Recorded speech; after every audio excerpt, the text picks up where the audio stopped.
Asaram case के मुख्य गवाह वैद्य अमृत प्रजापति की आज मौत हो गई। पिछले महीने की 23 तारीख को 2 अज्ञात हमलावरों ने उन पर गोली चलाई थी। बापू के समर्थकों ने किया है क्योंकि फर्स्ट गवाह वही है, उसके सिवा कोई गवाह दूसरा है ही नहीं। सब करने वाले हैं, उनको पूरी सजा मिले तो जेल से बाहर नहीं निकल सके। अमृत भाई जब मुझे मिलते थे तब बोलते कि आसाराम से मुझे बहुत खतरा है और डरा हुआ घबराहट महसूस कर रहे थे।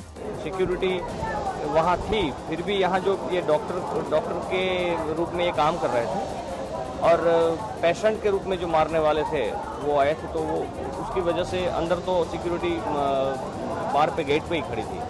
प्रजापति 12 साल तक अहमदाबाद के आसाराम आश्रम में वैद्य थे। यौन शोषण के केस में जब पिछले साल आसाराम फंसे तो प्रजापति ने कई संगीन और सनसनीखेज दावे किए थे।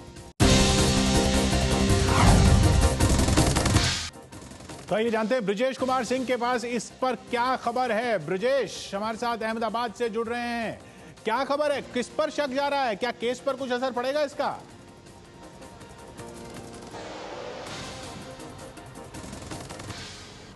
निश्चित तौर पर असर पड़ेगा, क्योंकि खासतौर पर आप देखिए अमृत प्रजापति जो है वह आसाराम के खिलाफ बड़े महत्वपूर्ण गवाह थे। और ध्यान रखें कि दीपेश और अभिषेक, इन 2 बच्चों की रहस्यमय परिस्थितियों में आसाराम के आश्रम के नजदीक जब 2008 में मौत हुई थी तो अमृत प्रजापति पहले शख्स थे जिन्होंने की आसाराम के खिलाफ जमकर आवाज उठाई थी। उसके बाद से जो ताजा मामला पिछले साल का है उसमें भी अमृत प्रजापति ने कई सनसनीखेज आरोप लगाए आसाराम और उनके बेटे नारायण साईं के ऊपर, और उसके ऊपर से लगातार अपनी जान पर खतरा महसूस कर रहे थे, इसलिए उनको पुलिस सुरक्षा भी दी गई थी। लेकिन इसी 23 मई को जिस तरीके से एक तरह से कह सकते हैं मरीज के वेश में आकर उन पर हमला बोला गया, उसके बाद से उनका इलाज चला, लेकिन आखिरकार उन्होंने आज दम तोड़ दिया। निश्चित तौर पर कहीं ना कहीं शक की सुई जो है वह आसाराम के चेलों के सामने है, क्योंकि खुद वैद्य अमृत प्रजापति ने भी ये कहा कि उनको मारने वाले जो कोशिश जिन लोगों ने की वह 6 लोग जो है आसाराम के खास चले हैं। और जाहिर है किशोर, इसी तरफ अब जो गुजरात पुलिस है, खासतौर पर राजकोट पुलिस, जिस राजकोट शहर में अमृत प्रजापति पर हमला हुआ, उसने अब हत्या का मामला दर्ज कर